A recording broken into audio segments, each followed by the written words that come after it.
Collision between two canoes carrying traders and goods boat in Kebbi State. The chief press secretary to the Kebbi State Governor, Abubakar Dakingeri, said the 6 traders died while 12 persons were missing after a boat mishap on the River Niger in the Shanga local government area of the state. He said Governor Atiku Bagudu had directed the traditional rulers, local government chairman, Nigerian inland waterways officials and marine police to prohibit night travels by boats and canoes. According to Dakingeri, the governor gave the directive while on a condolence visit to the relatives of the victims in the area. Former chairman of the Presidential Task Force on Pension Reform, Abdulrasheed Maina, has sued the acting chairman of the Economic and Financial Crimes Commission, EFCC, Ibrahim Magu, and the EFCC over allegation of defamation of his character. Joining us live via Skype from Wolverhampton in the United Kingdom is a lawyer, Santoma Joel, to talk more over the alleged defamation. Thanks for joining us. Having me.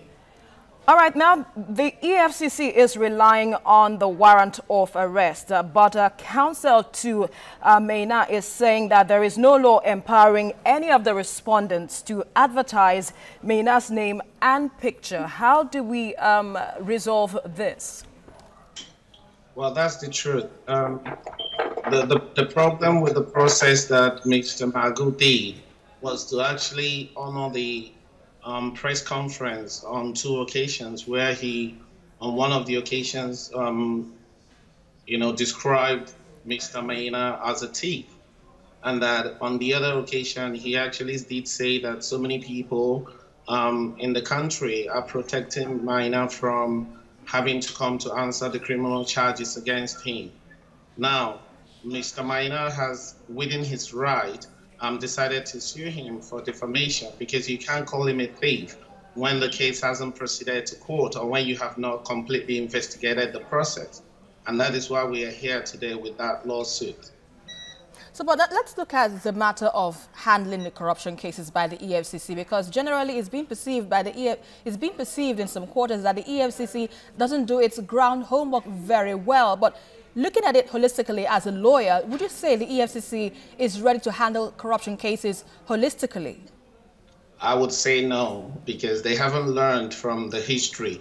You see, the thing, historically, what happens in the process of EFCC trying to handle corruption is that the EFCC officials would first convict someone before even trying to investigate the process. And on many occasions, they've actually tagged a lot of people to be criminals, or they've already tagged a lot of people to have committed a crime for which they are being investigated upon, even before the case gets to court. And that's why your guess will be as good as mine on how many people they've actually brought to book. The process is faulty from inception.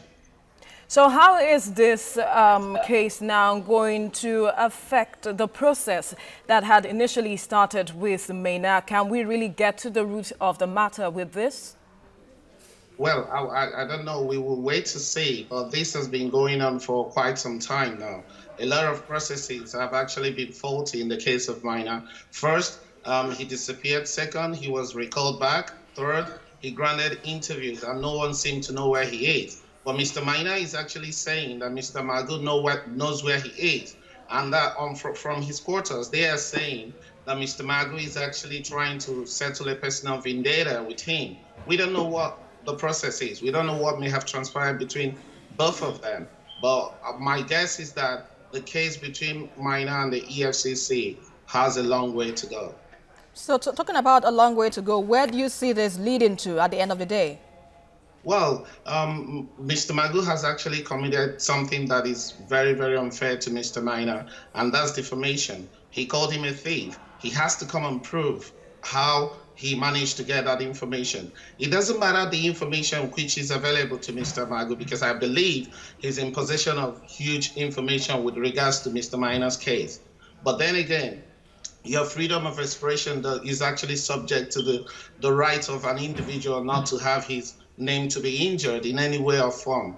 He has to come to court. If this case proceeds to court, he has to come to court to prove how he got that information. And for God's sake, this is actually going to deflate, this is actually going to divert the real issue, which is trying to understand how many billions or several billions got missing through the process whilst he was the task force head.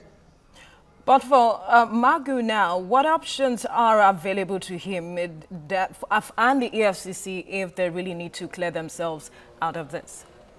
Well, they need to come to court. I don't know what defense Mr. Magu is going to have in order to go, that would actually justify him calling Mr. Maina a thief.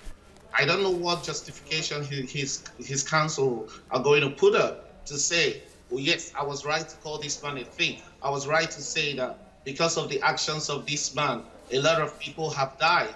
I don't know what justification he's going to do that. Maybe they've given him an option to, publish some dailies with apologies in 3 of the newspapers. I don't know if he's going to do that, but from where I'm sitting, I don't think there's a justification for the comments he made with regards to Maina.